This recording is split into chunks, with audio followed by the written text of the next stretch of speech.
So my name's Dale, I'm 31, I'm from the Gold Coast and I'm a porn star. A little background on me, I've got no trades, no qualifications, no education. I left school when I was 14, I've had depression my whole life. So I'm going to share with you how I turned my life around and some of the things I've been through. So I left school when I was 14. I had dead-end jobs all from my teenage years. I didn't care about them, they were nothing. They weren't going to get me anywhere. They were literally just passing time and getting money to live. You know, I remember being addicted to drugs when I was 19. I'd be popping pills at lunchtime, going down to the pub, having a few beers, playing the pokies.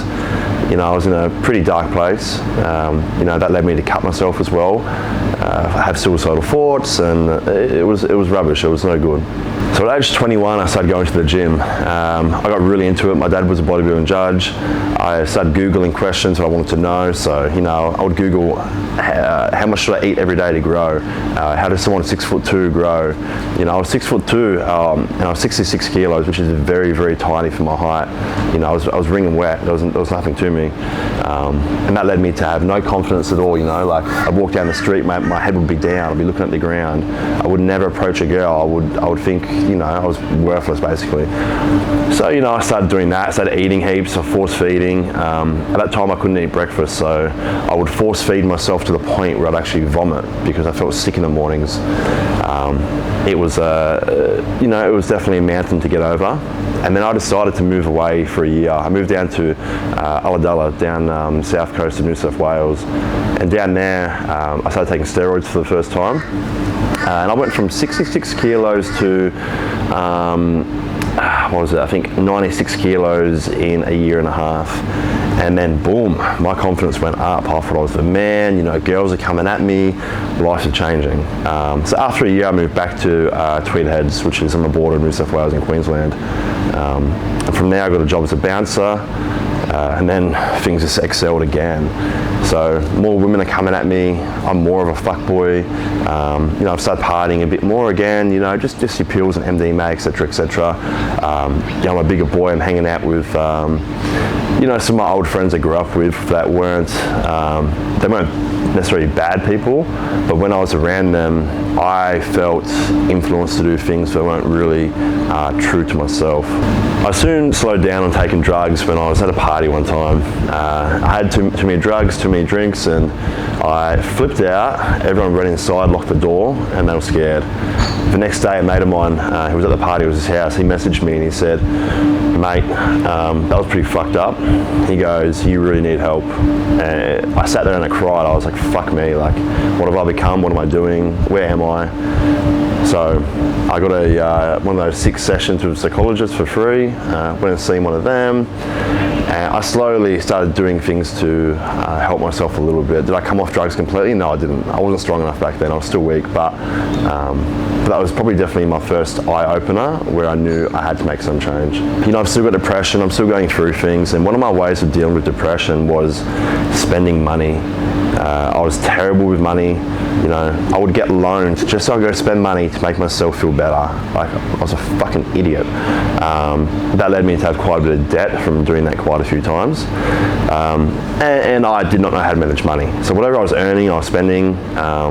You know, I was spending money I didn't have, and I was doing wrong things to earn money on top of that, which I won't mention.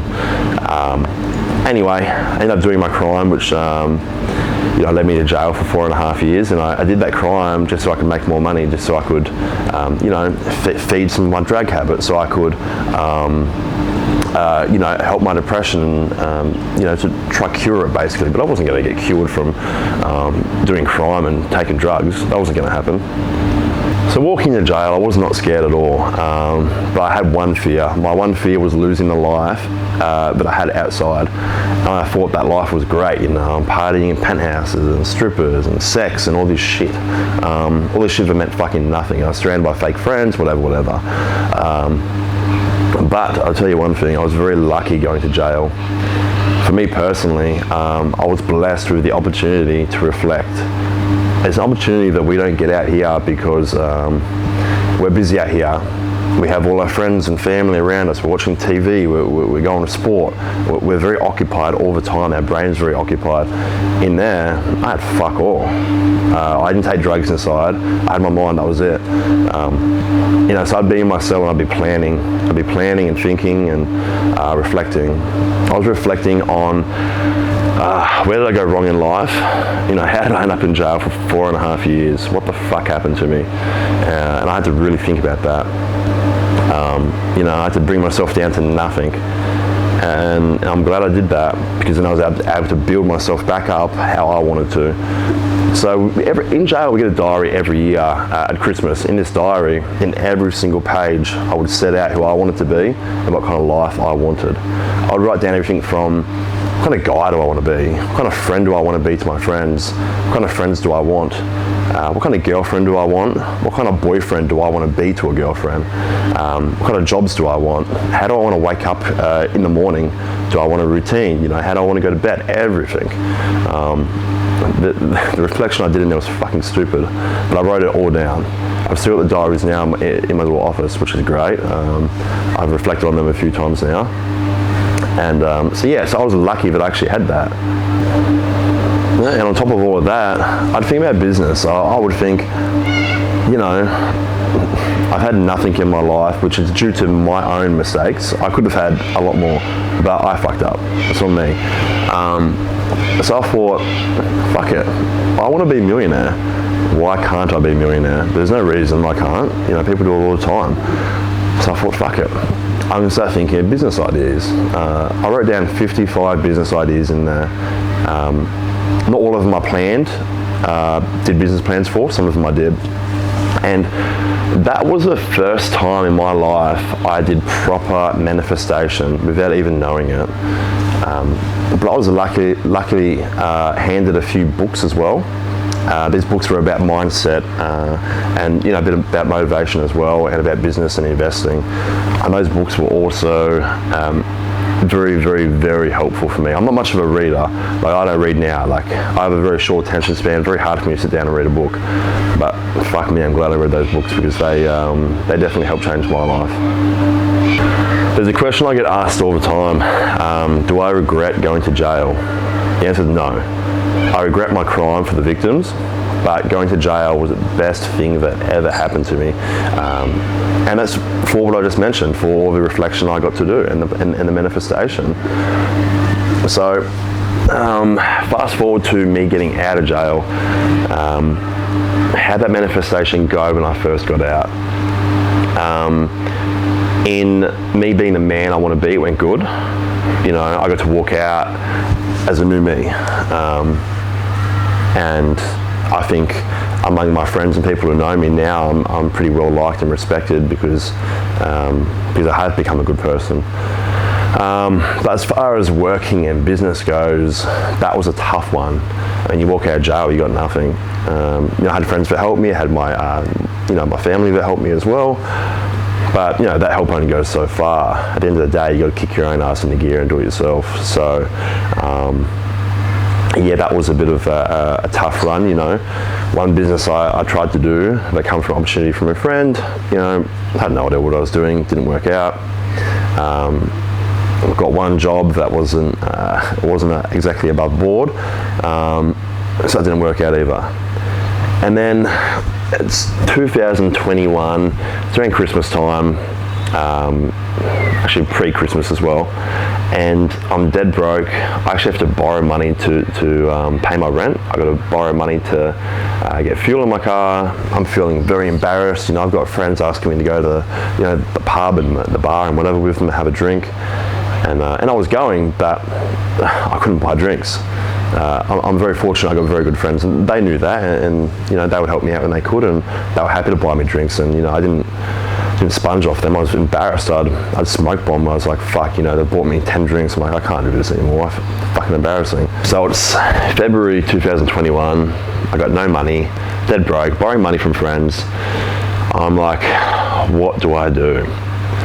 I've got two options. I can do crime, which I'm going to go back to fucking jail, or I can do something that I've always wanted to do, which is porn. fuck off jail, porn it is. So I didn't know too much about OnlyFans, only that it was the best platform now for a porn star. So I made a page, put my Instagram on private. You know, I didn't want to advertise it and let people know I was doing it until I could at least pay my rent with it. My first month in February, I made $23. My second month, I made $99. And, you know, I didn't give up once. I was like, no, this is like my last chance. I'm like, this is it for me, you know. But I fucking made it work. I kept at it, I was persistent, I put myself out there, and I fucking made it work. On the journey, there's been a lot of lessons, been a lot of growth. You know, it's been non-stop every day. I've had to learn a lot. I've had to give up a lot too, such as like relationships, you know, from what I do now. There's a lot of women who won't look twice at me, but you know what, doesn't even deter me anyway, because most of my life, you know, I had shit relationships anyway, you know, they all cheated on me and left me for somebody else, so like, fuck it, like why should I not do something I want to do in hope of finding something that I've never fucking had anyway. Another question I get is, how much money do I make? And that was an important lesson I remember.